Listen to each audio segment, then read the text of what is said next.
I'd like to call to order the meeting of the Joint Committee on Government Organization.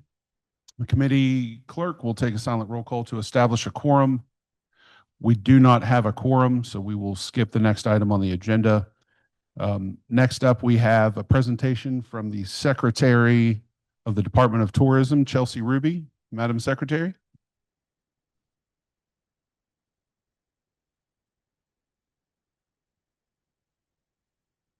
Good morning. Thank you for having me. Thank you all for being here. I appreciate your continued interest in tourism and your continued support in coming out and visiting our state parks and really learning about our local tourism economies and communities. So thank you all for being here. I was really excited when I got the call to present on this one. So I've been in this position for 9 years, and I have had the privilege to work on a number of really amazing projects and initiatives. But I will tell you that one of the most rewarding and I think one of the most impactful ones that I've worked on to date is the Ascend West Virginia program. So excited to be here today to talk through that, give you an update on where we are, how the program has evolved since day one, and then take your questions. I've also got with me Emily Hugen, who is from WVU. She's the Director of Talent, Attraction and Retention at the Brad and Elise Outdoor Economic Development Collaborative. So Emily will join me at one point when we start having questions, but first I want to just start with an overview and back up a little bit and go back into history. It's been a couple of years. We launched this program in April of 2021. And here you see President Brad Smith and his wife Elise on Seneca Rocks about that time. And I'll tell you, in 2020, in the midst of COVID, I was at home. I was doing virtual kindergarten with Robert, which is not something I would recommend to anyone. And it was testing my patience in every way. And in the midst of that, we were also doing a lot of research and trying to figure out how the state could create a remote worker program. So we were seeing all the news about Tulsa Remote and a number of other programs. At that time, I think there were 12 or 14 in the country. And we were doing a lot of research and trying to figure out how could the state stand up a similar program. And one day in the middle of kindergarten, I did a Zoom with a couple of guys at WVU who were working on a similar program. Brad and Elise Smith had just given a $25 million gift to the university to start up a program. So on that call, we had a several hour long call that afternoon trying to figure out how can we put the two programs that we're working on together and have one statewide initiative. So that's when we shut down just the State Department of Tourism program we were looking at and officially joined forces. So since that day, it has been a great partnership between the state through the Department of Tourism, the Wing to Wing Foundation, which is their family foundation, and West Virginia University. And I'll tell you that when we started, like I said, there were a dozen of these programs. This was very different than anything I had ever done. I felt like I had, my arms around advertising. I knew the types of things people in our target markets wanted to see, but trying to get people to move to a city or move to a state is much different than what we'd done before. So I was very, very nervous. We got it all put together. We launched in April of 2021. Like I said, we actually launched on the 50th anniversary of the release of Country Roads. So fun fact. And I'll remember we did a press conference that morning and I was traveling to a conference and I got on the plane and when I landed, I had all these text messages and it was like, we have 100 applications. And I was like, are you sure? Are those bots? And I was really nervous. Like, are these real people? And as the night went on, it just got more and more and more. And in that first 24 hours, we had over 1,000 people apply. Now, if you think about that, that's 1,000 people who raised their hand and said, I want to move to West Virginia. So these aren't people who just gave us their name and email address and moved on to the next thing. These were people who, on average, at that point, were spending 41 minutes on this application. So these were people who were putting a lot of time and effort into it, and they were real people. So I remember when we got all these applications, and then we kind of were like, oh, we had a really small team at this point. We were sort of thinking, okay, now we have to go through all these applications. And we started very manually doing that. Then we brought in the WVU Big Data team to help us really sort through that and put better processes in place than us like scoring them in a spreadsheet. And I remember, then we started doing the interviews. And at that time, I was still in the interview team, and we would schedule them late at night because it depended on people's time. A lot of people needed to do these after hours, time differences. So we were having strange hours. It was really exciting when we moved on past that. And I met the first one in real life once they moved there. But I wanted to draw special attention before I get really into the program too much, just to say that since the launch of this program, we have had 87,800 people raise their hand and say, I want to move to West Virginia. So I want to kind of walk through what's happened since then. What have we done with those applications? So I mentioned the application storing. It's gotten a lot easier. The interview process, we have bigger teams now and a more sophisticated process for all of that.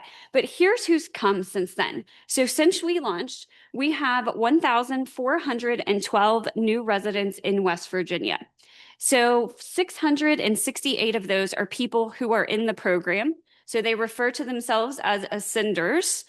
So there's 668 ascenders. They've brought with them 744 family members, so folks who have moved. Some of them have spouses or significant others. We've also seen families where the grandparents move with them, especially those that have kids. So we're seeing, entire families packing up and moving to West Virginia.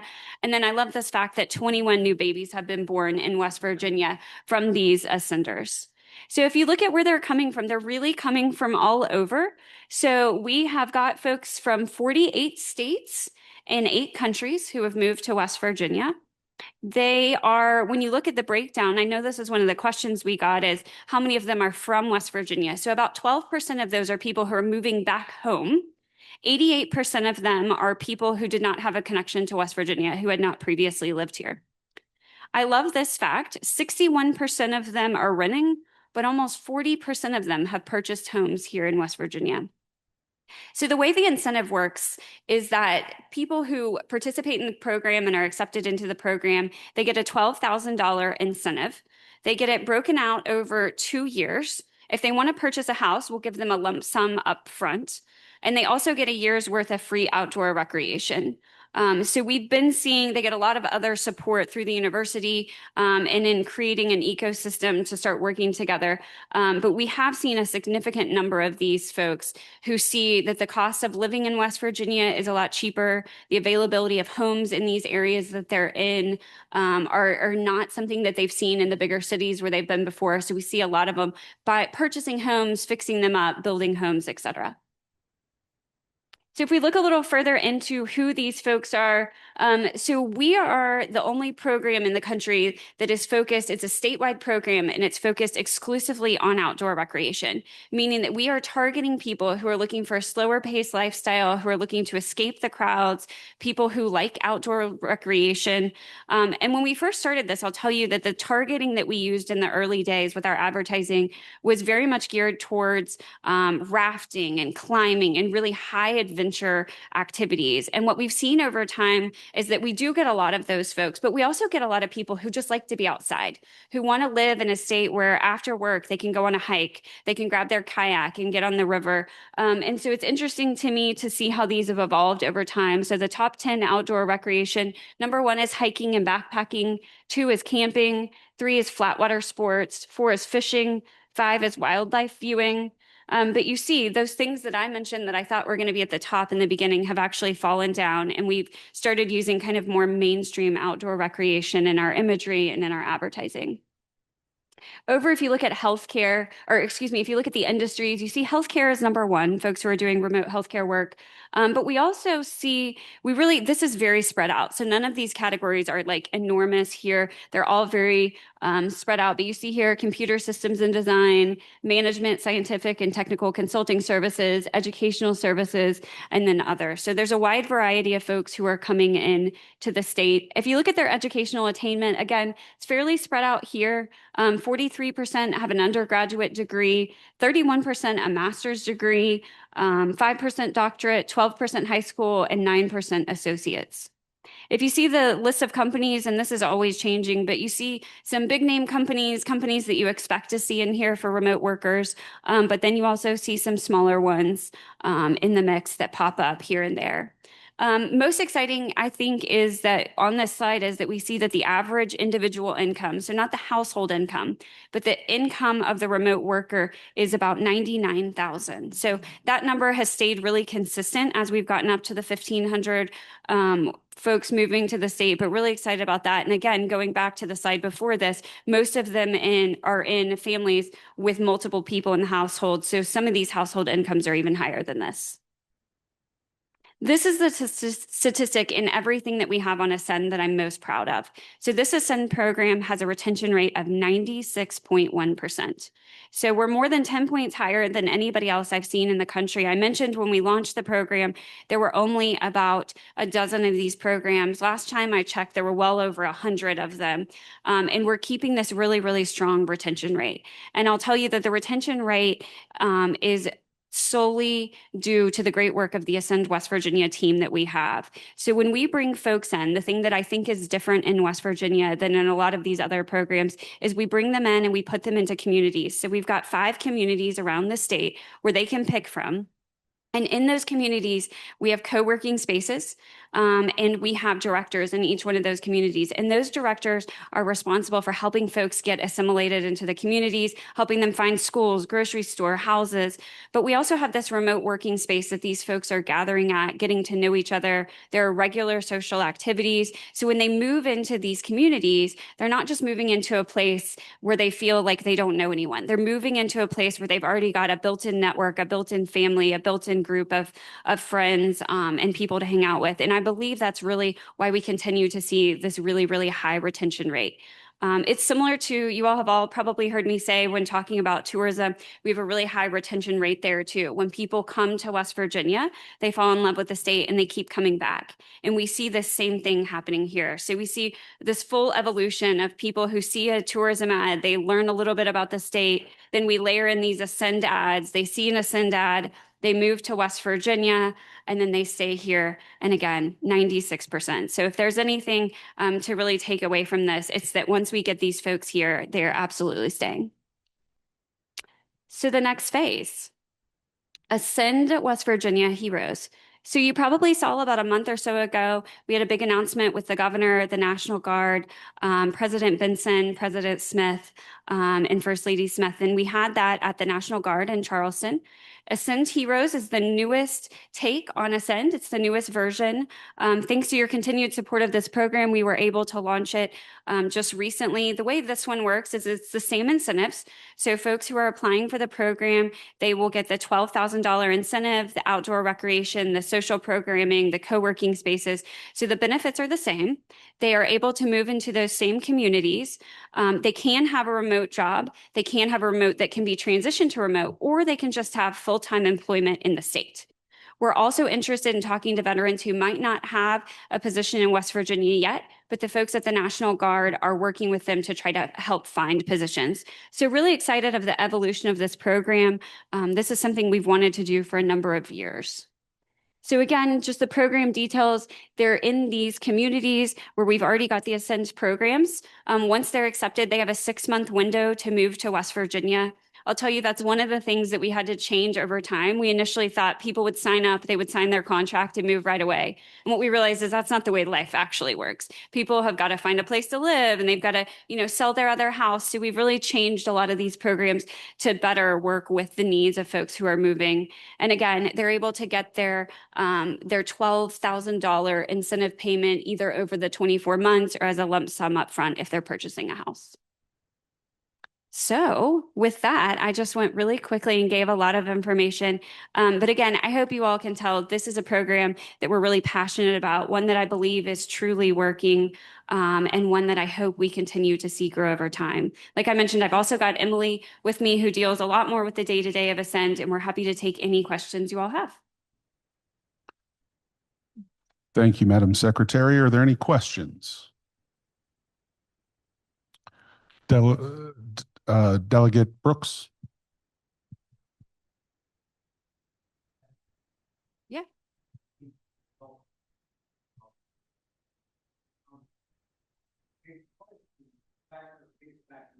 That will call someone not to be able to participate in this program. What are the hindering people from being accepted in this program? give you the insight on that. Yeah, so it's a great question, and I'm glad you asked it because there was one thing that I left out of the presentation, and I was thinking here, I hope someone asks a question that opens the door for me to answer this. So you might be wondering, we have about 700 people who've been accepted into the program, but I started by telling you that we had 87,000 applications. So there's a lot of folks who are really good folks, to your point, who aren't getting accepted into this. A lot of those hindrances deal with housing, just our capacity to take this many people into the communities. But I will tell you that everybody, when we started this, President Smith said, I don't want to tell anybody no. So we developed what we call the West Virginia No. So anybody who's not accepted into the program gets a packet in the mail. They get a letter from the governor, a letter from President Smith, and they get a package of wildflower seeds, West Virginia wildflower seeds. And it says, although we couldn't accept you formally into the program, this is your personal invitation to move to West Virginia. And on that, we've teamed up with Rocket Mortgage to give them, I think it's $2,500 off their closing costs if they move to West Virginia. So do know that we're not just wasting those leads and the excitement of those people. We're constantly marketing to them in other ways, and we are seeing some of those folks moving. But to your point, it's really hard to cut off, right? If you have that many applications, there's obviously a lot more good people than what we're able to take. So I think that goes into, we're trying to make sure that we continue to get a wide variety of jobs, a wide variety of industries, of educational attainment. We're trying to make sure that those metrics stay very mixed and that they're folks who, based on what they're telling us, they're people who are going to enjoy West Virginia. They're people who want to be in the outdoors, who want to live in a smaller town, who want to get away from the crowd. So there's a number of just lifestyle questions on there that relate to those types of preferences on the towns they're looking for. Yeah. Delegate Young.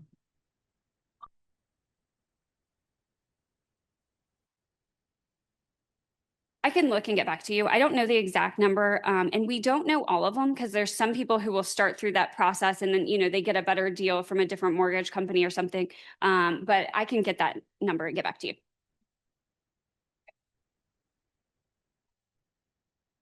Mm-hmm.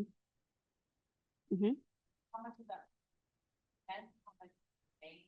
What's the cost to run the program in addition to the cost to give money?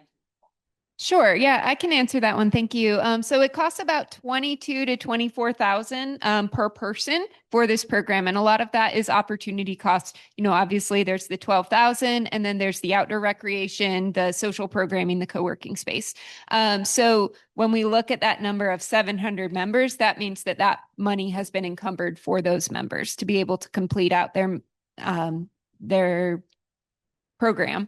And then the remaining 300 still remains to be spent. We're working on that. We expect, in the next couple of years, we're going to reach our goal of 1,000 remote workers, and that's what that budget was for.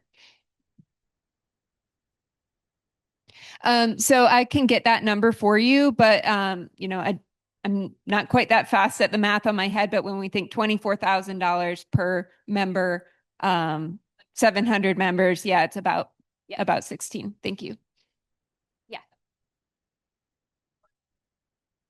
Yeah, so great question. And you're probably also wondering, what's the state's portion of this? So over time, the state has put money in for the co-working spaces. So we've used money from the Economic Enhancement Grant Fund over the years to help with those co-working spaces. There have also been a number of outdoor recreation grants that have gone into this program to create better trail networks in some of these places. And we've helped with the marketing, or we've taken the marketing on. So those are the ways that the state has invested. Most recently, for the Ascend Heroes program that the governor just announced, that was an appropriation that went to the National Guard 2 years ago. I believe, and it wasn't in my budget, so I don't know the exact number, but I believe it was around 2.5 million, and that's funding the National Guard positions in this. So the goal of this program is to keep going over time, looking at donations, looking at other ways to keep it going. I think with the success that we're seeing, I would hate to see it shut down after that. So ultimately, we're looking at different avenues for funding, applying for other grants, et cetera.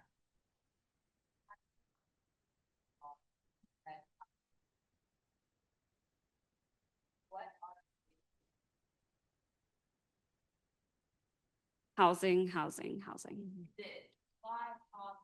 Supply for the most part. Yeah. So even if you look at, if you just do a Zillow search and you look at the state of West Virginia and the number of available homes, and you look at the average income of these folks coming in and the types of homes that they're looking at, there's just not inventory to take a whole lot more than we're taking at this point. We appreciate the support and the passage of the Build West Virginia tax credit program. That has helped. And a lot of those Build West Virginia districts actually overlap with I think all of them. All of these Ascend communities have a build district in them now. So we are seeing new housing come into these communities, I think tied to this. But I would say our number one challenge is certainly housing. Yeah, I would add to that too. It's often we've studied what level of apartments they're looking at when they're looking to rent, what level of homes they're looking to buy, and it's that mid-market range that just doesn't seem to be developed in some of our areas as quickly as we would like. So we, have been working on these questions to say, hey, in this area, we would love to see a development here. Or we would love to see, we've got people who are looking for places. And then also in that question, contractors, same difficulty that our West Virginians are facing, but sometimes they're looking for contractors to either build or renovate their homes.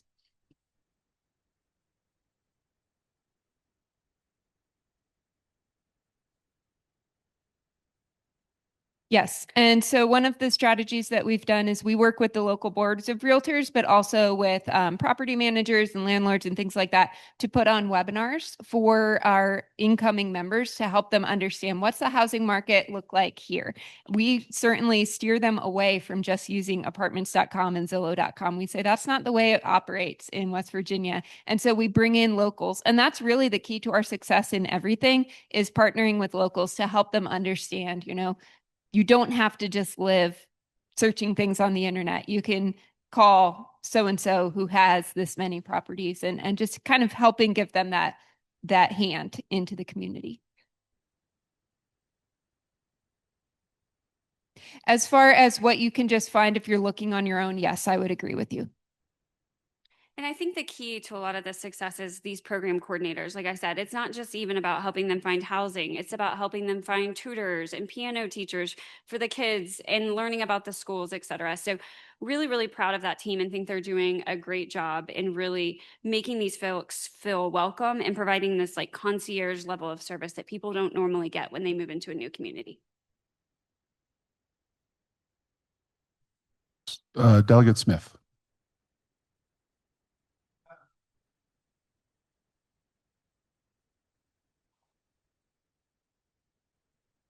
Yeah. Do you know what the latest number is off the top of your? I think the last we saw was 500 million. Is that right? Yeah.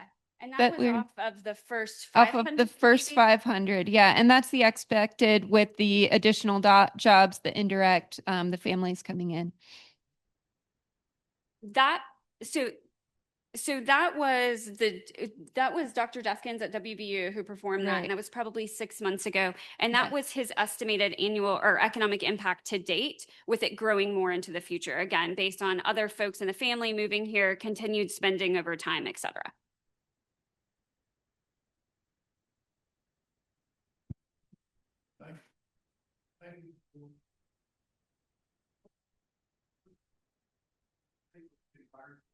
Program here that is it geared towards the larger cities or the smaller towns? I have two small towns that, when I say small, they're under 1,000 residents, that I have a local home builder who's wanting to, he's actually looking at some of these DMAT properties now, taking those off of these cities to build new housing for them, but he had to be coming to the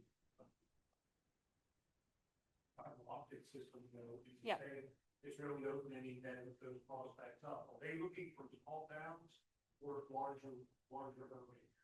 We honestly see a mix of both. So if you look at the Ascend communities, we've got a lot of interest in Morgantown, Charleston, Eastern Panhandle, but we also see a lot of interest in folks who want to go to Elkins, who want to go to Lewisburg, who want to go to the Fayetteville area. So I would say it's not really one or the other. It just depends on the applicant and what type of lifestyle they're looking for, what type of town they want to be in. The other thing I'll say, because I always have to remind myself of this, is most of these folks are moving here from bigger cities. So they think all of our cities are more that smaller, low-paced vibe. So we see a lot of folks there. A lot of them are in the same target markets. You saw we have people from 48 states, but we also see a lot of them coming from the target markets that we have: Pittsburgh, DC, the big metropolitan areas around the state. Yeah, I'll add to that. I just talked to a Charleston area sender the other day, and she was just raving about the traffic and how nice it was. And yeah, it's very helpful to have another set of eyes. Yes. Yes. Any other questions? Senator Rucker.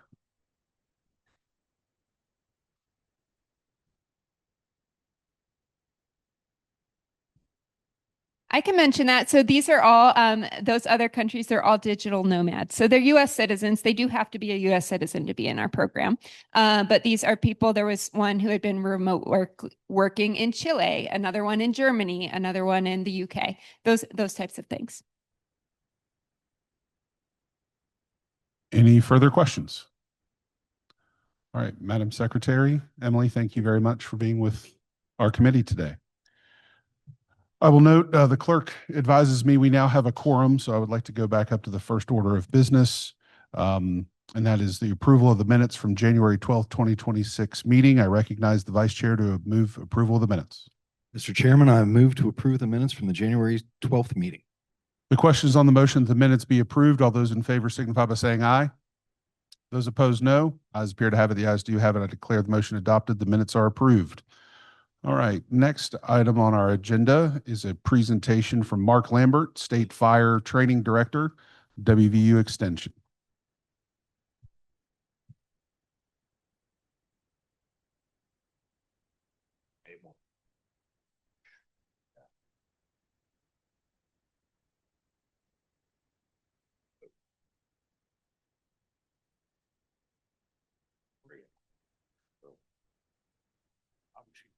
I know most of it. Okay. Let's forward and backward. Forward, Green button. big green button. Big green button. Thanks. Good morning. I'm Mark Lambert. I'm the State Fire Training Director, which makes me the director of the West Virginia University State Fire Training Academy and the Fire Service Extension through WVU. And this is a presentation about trying to reduce fire fatality rates in West Virginia. I know you all were presented with an auditor's report in December about the fire fatality rate, and I had talked to some of the members of the committee, and they asked me to come do this after talking. Just a little bit about myself, because I normally testify in front of the interim fire committee, so I haven't been before government to work before. I spent 23 years at the State Fire Marshal's Office, retiring as chief investigator, and then I've been at WVU for about 11 years, working on a PhD in human and community development with a focus on volunteer firefighting and firefighting in West Virginia. I was curious. I wanted to ask the secretary if any of these people coming to West Virginia want to volunteer as firefighters, because we need firefighters. In my career, I probably investigated more than 150 fatal fires. It always bothered me, fatal fires did, and our fatal fire rate in the state, but it was only after I went back to WVU and started working on a PhD that I find the tools to actually look at the problem, other than each county, how many fatalities are in each county. Kanawha County usually has the most, but they're the largest county in the state and have the largest population. So it's kind of an outlier. If you have a uniform distribution, the fire fatalities in West Virginia are not uniform in where they're occurring. And that's the one thing.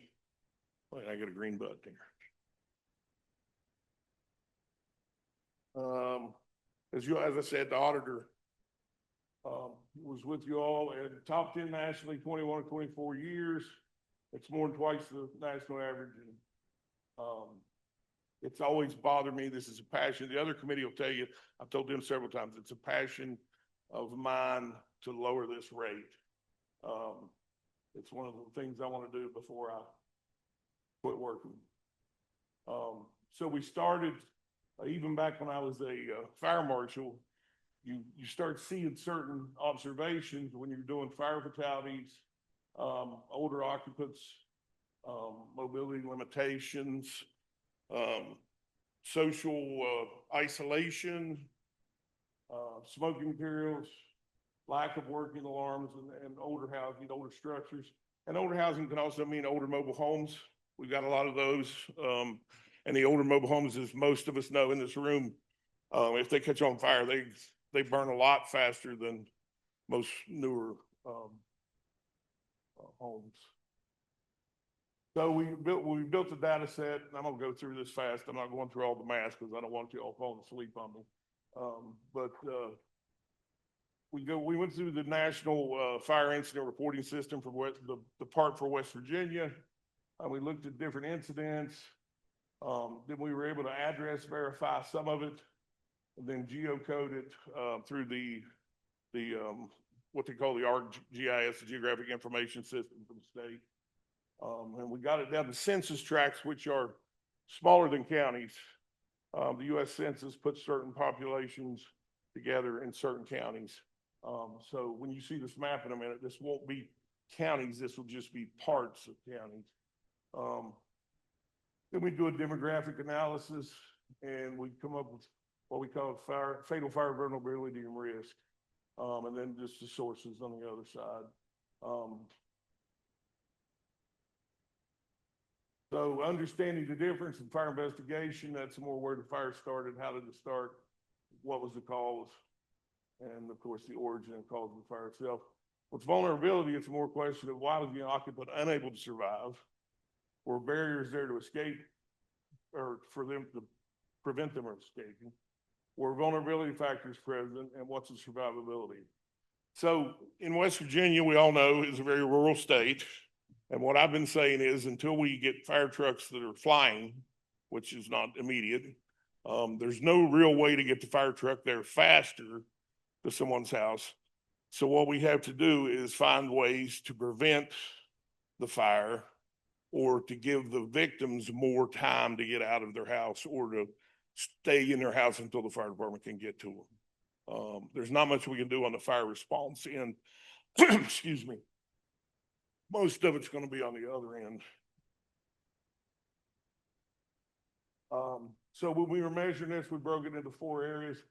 Survivability, like I said, I didn't know that the Census Department tracks mobile homes, but they do track mobile homes. So you can break that down all the way to the census tracts, older housing they track, what type of heating they're using.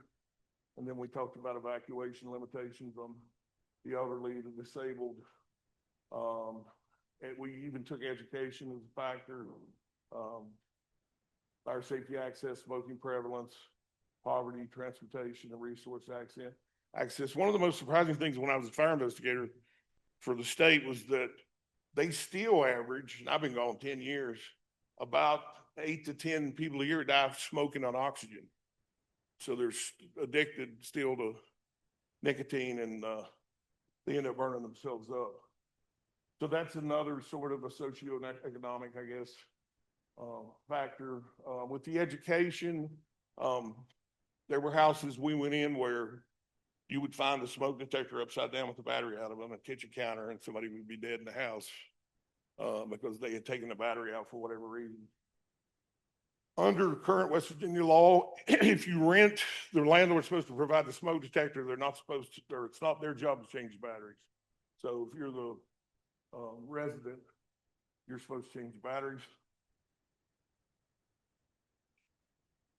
I just come from a junior camp where we've got 90 14 to 70-year-old kids that want to be firefighters. So this is a lot calmer than I've been the last few days, and it's a little bit of a rest.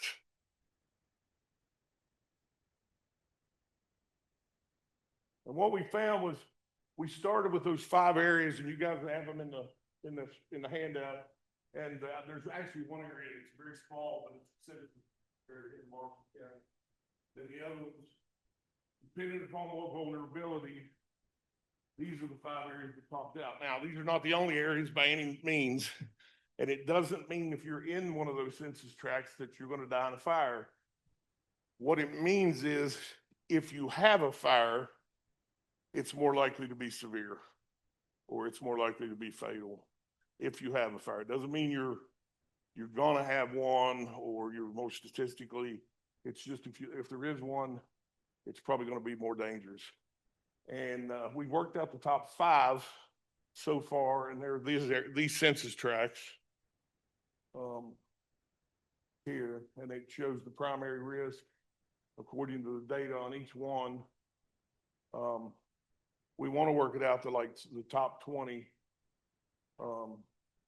Some of you, they sent me the pre-questions you all had, and there's not a lot of them I can answer, but I know one of them was about some of these questions. And we haven't got that far on some of those questions, but I'll go through a few of them at the end to see what I can answer on those. So common characteristics, older houses. West Virginia's an old state as far as population. We got high disability rates, there's economic stress. People have transportation limitations and you know, when I go to national meetings, and I'm talking to somebody from Kansas, if it takes them 3 miles to get to somebody's house, it's not the same as 3 miles for us. It might take us 12 miles to get to a house 3 miles away. So the rural isolation, and as I said, these factors do not cause fatal fires, but they increase the vulnerability when a fire occurs. We're not unique. I've identified 18 states that are doing some kind of report on their fatal fires and also on their recruitment and retention issues on volunteer firefighters. These are just some of them. And even internationally, these countries are having the same issues. One of the best I've found that was similar to West Virginia was Scotland. They had the same issues. They had the same topography as far as people in the country, rural populations. And they've done a tremendous job in lowering their fatality rate over the last 10 years. And I've even touched base with one of their higher ups over there. They've sent me some information I've been looking at on that. What can be done? In 1972, they come out with the reports that the U.S. was burning, is what it was called, and that's when the smoke detector push started. You know, and today we still have a huge smoke detector push, but I think it's pushed as far as it's going to push. I don't think if we go out with this fire fatality rate we have now and just blast the whole state with smoke detector campaign, it's going to help, or it's not going to help very much. I think we've got to do more focused in these focused tracks, like home fire safety visits, older adult outreach, heating education. There's another one called Close Before You Doze campaign, where I don't even know how many people here, you're 70% more likely to survive a fire in your house if you sleep with your bedroom door closed than you are if you sleep with it open, because of smoke and heat travel. Now, a lot of us, when we got little kids, used to leave the door open here, and you just get out of the habit of once they're grown away, or you got pets, you know, that want to come in the middle of the night. But that's a big thing. Community partnerships, and they're pushing at the national level community risk reduction in these areas. So I think there's things to do. And like the auditor said, the state's persistently elevated fire rates consistently among the highest in the nation underscore the urgent need for more effective targeted fire prevention. So I think that's the future. In that regard, we're applying for a federal grant to start a pilot program on those. I think we're going to take the top 10 of those census tract counties if we're approved the federal grant. And I've talked to the chair about getting a letter from you guys supporting that grant. I've talked to the fire committee about the same thing. But YWVU, we're the R1 Research. Through Extension, my partners in Extension, we've got a presence in all the counties, which can help us with outreach and implementation. And then we've got a foot in the fire service world too, as far as that's concerned. So with this grant, what we want to be able to do is identify, intervene, evaluate, and reduce. And we want to validate, when we see these areas. A fire marshal just told me recently, And I can't speak for the fire marshal's office, I'm retired. But one of them told me he had a fatality recently in a trailer park. And the neighbors started coming over when he was doing his investigation. And he starts talking to them about smoke detectors, and there were several other of them in the trailer park where they had brought their own trailers in. They were just paying a lot rent, didn't have smoke detectors. So he was giving out all the smoke detectors he had on him. But so you can see where these things can cluster for whatever reason. So we want to validate what it is. We run these pilots and evaluate it, and hopefully if we can bring it down in these areas statistically, then we want to expand it. I want to eventually, if it works, expand it to the whole state, obviously. And that's our goals for each area. Our goal is not to create maps, it's to guide life-saving intervention. And this is the actual pilot, which we've proposed through the FEMA's Assistance Firefighter Grants, their Fire Prevention and Safety Project. Senator Capito's office has also said she would send us a letter on this as well. To test whether targeted interventions can reduce fire resilience. Because I just don't think that we've used the approach for years of the shotgun blast of the whole state. And we're still stuck where we are. So we're not asking for any money today. I'm sure you're glad to hear that. But we recognize the issue, which I'm thankful. I was so glad when they called me to come present to you guys, because like I said, this is a subject that's near and dear to my heart that I want to do something about. And I appreciate you inviting me up here. And so we're just gonna have continued research. Hopefully we'll get federal funding to support the pilot implementation. Now, maybe if the pilot reduces a lot, that's a 2-year pilot, you might see me back during the session asking for money to support doing it more widely around the state. But that's where we are now, as far as trying to reduce the fatalities. I don't have a final answer. I'm just presenting what evidence suggests. If they ever saves even a handful of West Virginians, it'll have been worth doing. And that's, I mean, I'm a former firefighter from Boone County, Madison. Now I live in Morgantown, but so I've been dealing with the fire service my whole life, and like I said, it's near and dear to me. And hopefully we can bring the fire rate down, the fire fatality rate down in the state. Is what I'm hoping through this project. And if this don't work, then we'll try to figure something else out. But I definitely want to lower it. I think there's just sources. I take questions, Mr. Chair. Thank you, Director Lambert. Are there questions? Delegate Burkhammer?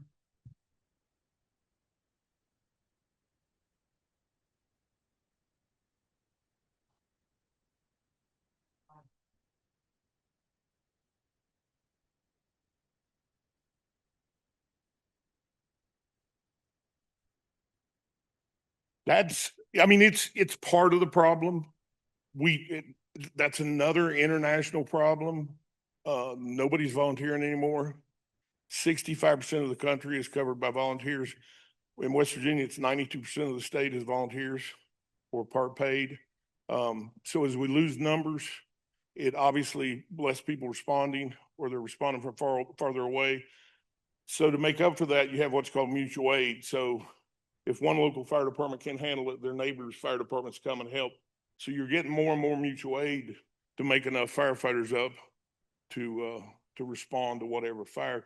You just as curious, I'm in the news, I'll read the paper, watch the news, and you see so many fires today where it'll say, you know, XYZ, ABC fire departments, 4 or 5 fire departments, where when I was a kid in the 80s, maybe 1, 2 fire departments on a lot of those calls. And God bless the guys that are doing, guys and gals that are doing it. You know, they're doing it for free, and it's tough when you got when you got a wife, kids, or a husband, and you want to buy a house and raise a family, and then still have time in that same week to fight fire. Is that what you?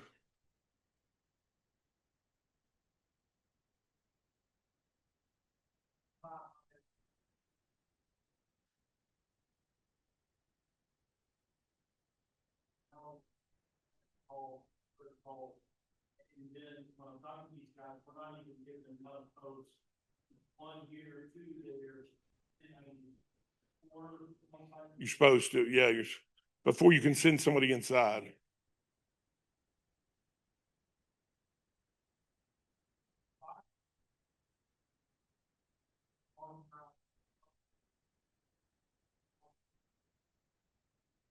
That, we're working on some of that data. We finally have a list of all, or a GIS interactive map that has all the fire departments run districts. And now they're telling me some of the people that are way more good at this stuff than I am math wise are telling me we can extrapolate that information. What they're doing in the Eastern Panhandle is Martinsburg, Berkeley, and Jefferson saw this first. And so they're doing 2 different systems, but Berkeley, I think, is the system they have a 4-member squad during the day from like 6 a.m. to 6 p.m. and they back up all the fire departments. Now Jefferson, I think, puts 2 firefighter paramedics in 5 of their 7 stations, and they're running calls, you know, when the times are low because everybody's in DC, Northern Virginia. And Putnam County is headed that way right now. I don't think it's going to be every county. I think some counties it's going to be 2 or 3 counties combined to run because of just the nature of the rural and small. But you're going to see more counties. It's called a hybrid system. And I think even nationally, that's the talk right now is you're going to see more of this hybrid system and that's partly my PhD is on, we're basically running on a system, the volunteer system from 1736 when Ben Franklin founded the Union Fire Company. And that was him and 30 of his neighbors that said there had been previous fire departments, but if you didn't pay their fee, they wouldn't put your house out. So he said, we're going to do it for anybody. And so he started with groups of 30 guys, or it was guys then, 30 people. And then he encouraged other areas to do the same thing. Well, that's all they were doing was putting out neighborhood fires. Well, now you've got emergency medical, hazmat, trees down in the road, lines down. You know, you've got all these things over the years that they piled on the volunteers that are not fires. And a lot of people just think we should just incentivize. But if there's nobody there, if there's nobody in that age range or nobody that wants to volunteer, you can buy all the stuff you want and there's nobody, there's nobody there to put the fire out. So it's become an issue nationally and internationally, like I said, because the system doesn't really work the way it used to. And this, one of the obvious signs of stress is, like I was saying, the mutual aid, more mutual aid nowadays. And I'm not in any way disparaging any volunteer in this whole state, because God bless all of them for what they're doing, going out 2 o'clock in the morning and 0 degrees and, fighting their neighbor's fire and all that. It's just, we've got to do something for them to alleviate some of the other stuff that's piled on over the years, I think, is what we're going to have to do. And then you're going to have those hybrid systems in the bigger counties. I think Kanawha will eventually have some kind of hybrid system, and Putnam, probably Raleigh, and some of them, is that what you were asking? Delegate Browning.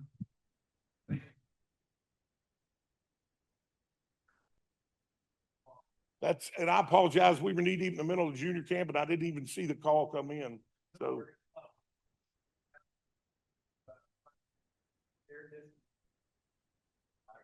Yes, I can.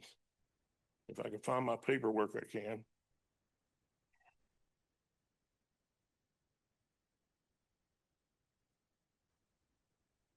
This is whether the residents receive, understand, and can act on fire safety. It includes smoke alarm education, escape planning, risk awareness. And I can get you a copy of this if you want. Language literacy and disability barriers. Public messaging, trust in local agencies, and warning systems are the big ones for that.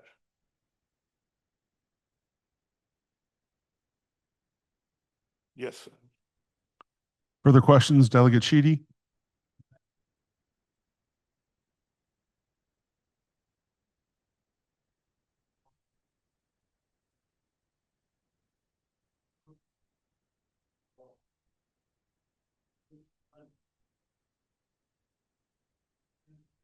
Disagree with you on that because number one, I don't know how long the life expectancy of our smoke detector is. What are they? And I think a lot of people don't know.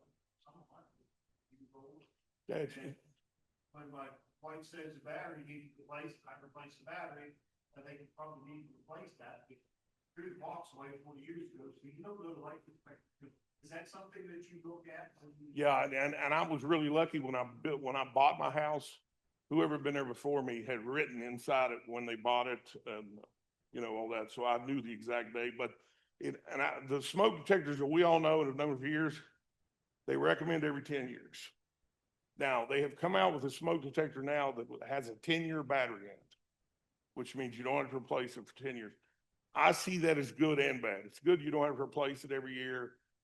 It's bad because after 10 years, you may not remember when you put the battery in it. So they're trying to improve them by the 10-year batteries. But so you should change them every 10 years. I'm paranoid. I've probably got, I live alone, but I have a 2-bedroom house and I've probably got 8 smoke detectors throughout the house and carbon monoxide. I may have been missing.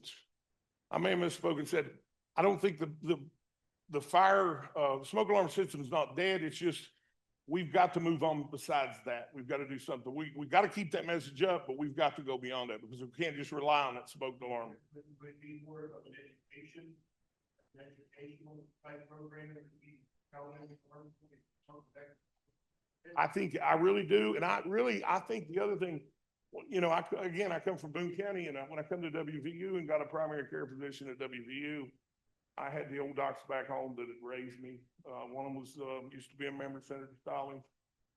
And, you know, so when I started at WVU with the primary care physician, they asked me, do you feel safe at home? I never heard that, you know, but it's standard, I guess, for them. I'm assuming it's standard for some of the other practices. But what I asked, and still haven't got an answer, is why can't we ask,